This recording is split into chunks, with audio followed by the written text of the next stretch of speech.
दोस्तों मझ का तुहानू शौक कराना फुल वड्डे साइज की मझ का फीते दे नाल जिहड़ा ना मार के कद 5 फुट ते 7-8 इंच होएगा। तोरो इनू परां नू इस टाइम 20-21 किलो दुध पिछे कट्टी है मझ दे बड़ी भलवान उनका भी शौक करवाने। चवाई टाइम ते भी बिल्कुल मझ 10 10:30 11 लीटर टाइम का दुध जिहड़ा ना ये को माशाल्लाह इस टाइम मौजूद परतालिया बोर मैं इनू कद वेखना दूजे बाई खलोता बंदा नहीं लभदा। बूथी किंगरी वाली सिंग अखां बिल्लियां दोवे ओ इहदी कट्टी ते खाड़े नू पुत्तर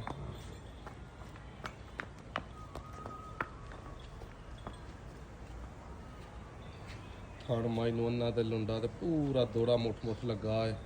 चवाई बिल्कुल ऐ जिवें रुई हुंदी है।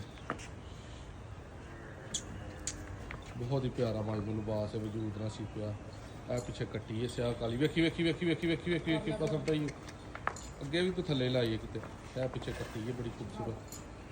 जेडे भाई दे पसंद आए 0329 72 71 181 दे राबता कर लेना। अज 9 तारीख 5वां महीना 2026 है।